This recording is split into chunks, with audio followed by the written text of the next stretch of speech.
For hosting and have a list. Hello, and this is another PlayStation Plus video. I'm Chriz, aka the Mole. Joining me is James Phoenix. Hello.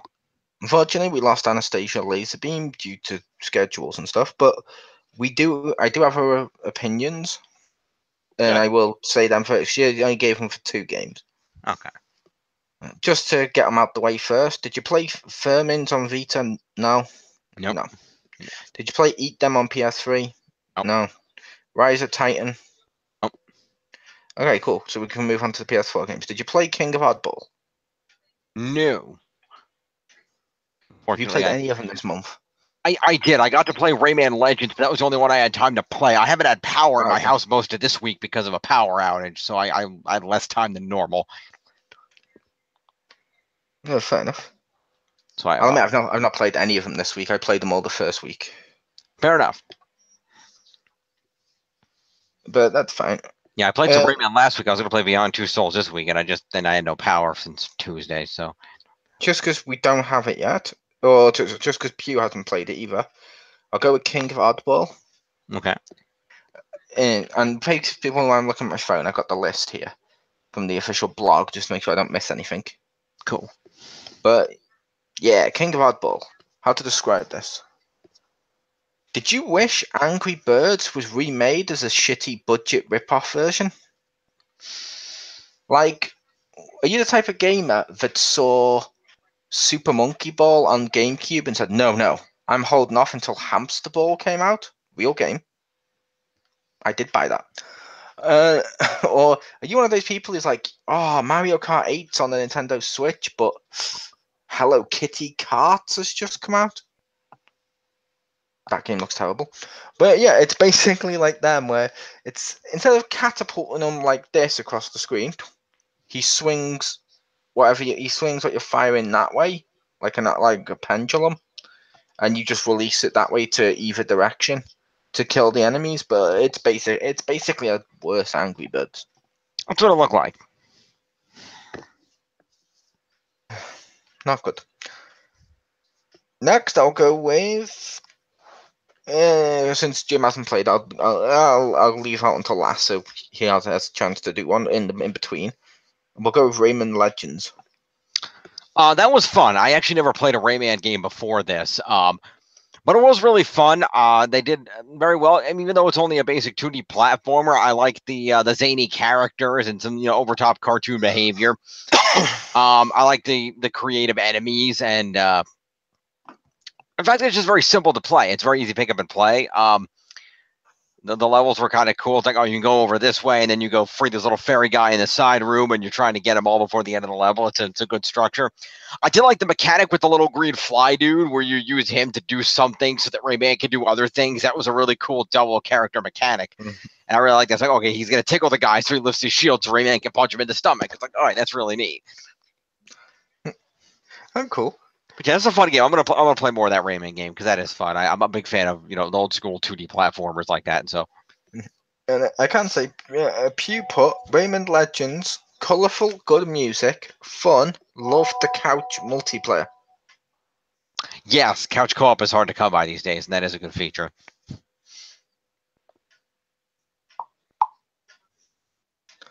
Yep. So Pew had that one. I will say my opinions with the Rayman game is sort of mixed.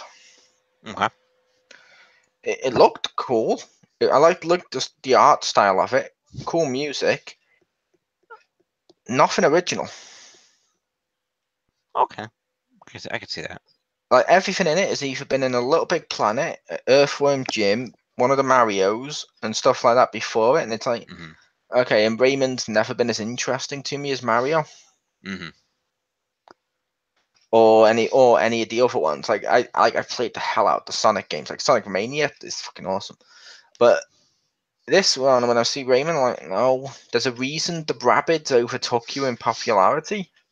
I say that because they were a spin-off from Raymond. Right, I figured that. But yeah, like they were a spin-off, but then suddenly became a big enough brand, they just dropped Raymond altogether. Then they went and hung out with Mario. which is an upgrade. Yeah, It is. it's a case of it was fun, but the game didn't really do much for me, so I've not been on it since. I'm like, it's fun, but there's nothing really original here. I played a couple of little bits. I'm like, no, yeah, I'd give that a middle bit.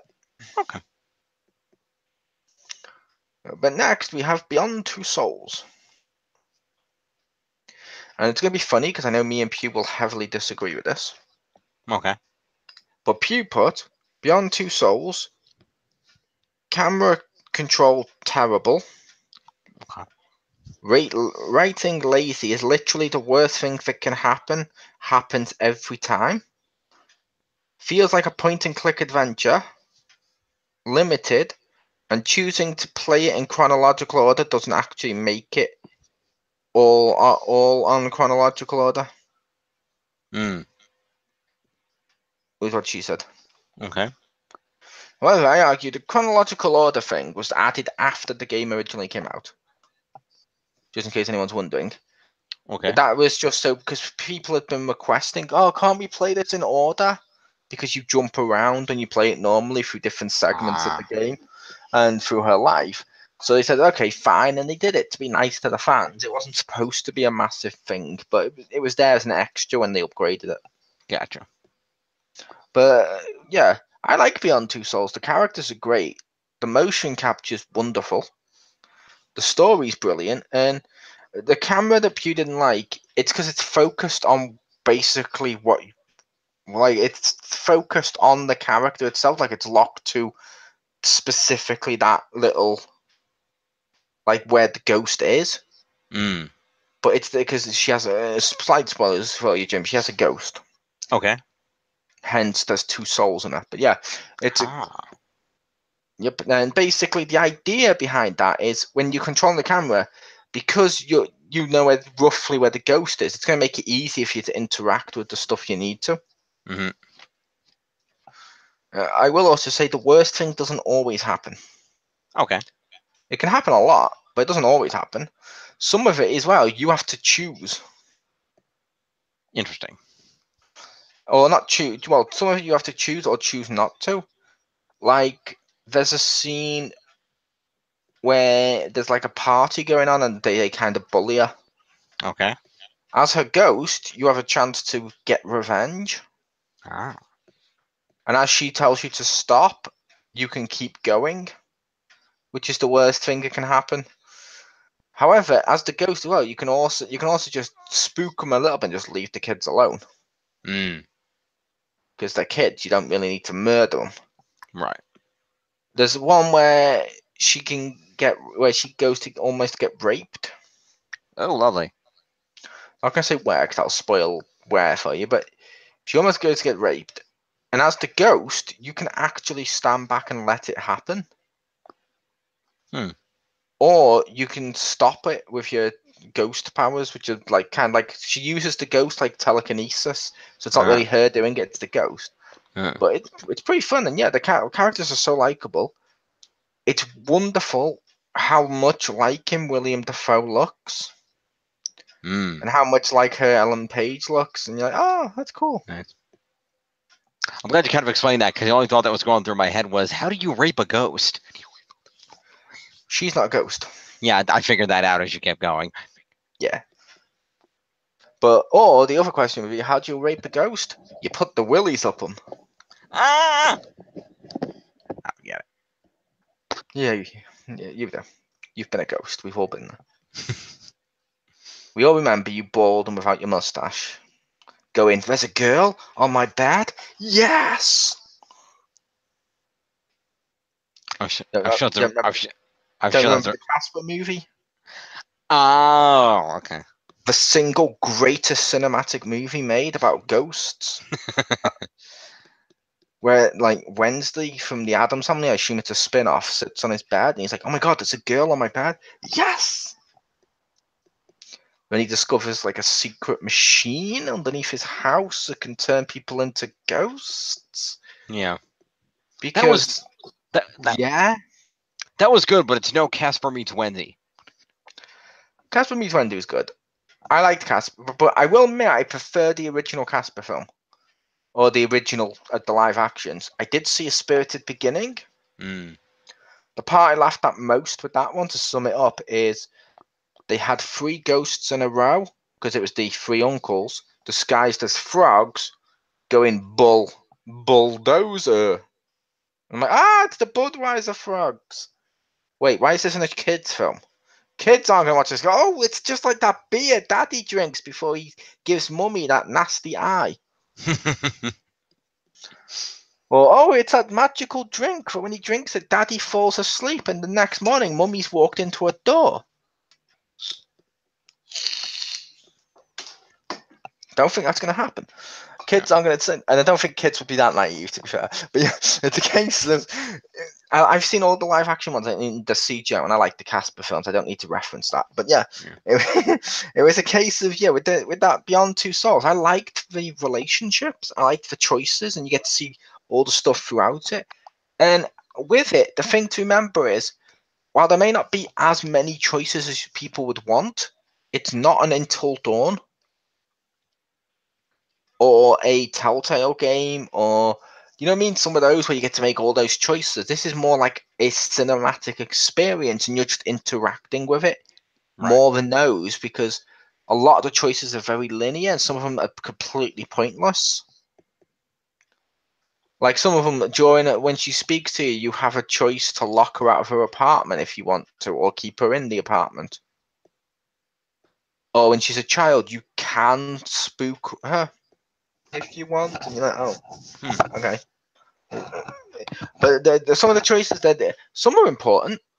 There's a massive choice at the end, which is why choices don't really matter, because at the end, you do literally get a choice, and it literally breaks it down to good choice or bad choice. Kind of. I say kind of because both have merits. Okay. I chose the one I thought was the nicest ending for her as a character, and I went with that one, which would be what most would probably consider the good ending. Okay. But I'm not going to say the bad ending is completely bad. I can see why that would happen. Okay. But yeah, it's a good little game. So yay, we shall rate this month's PlayStation Plus games. Indeed.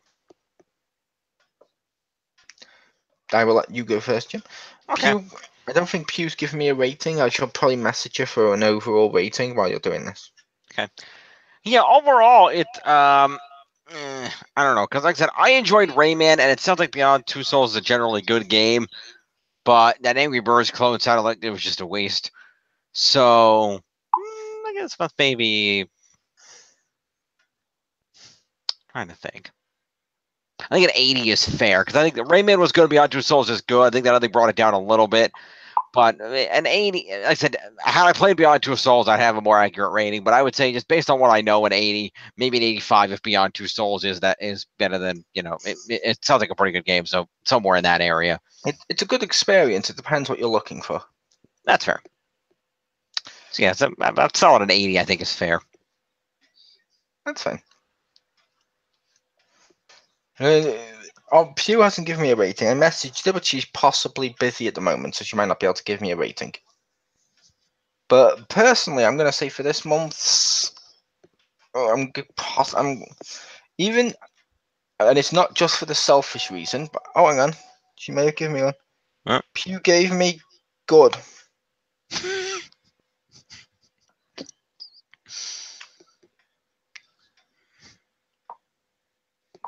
Let's do it this way. If I do that, picture of Pew. Perfect. Good. There we go. She officially featured in our video. Perfect.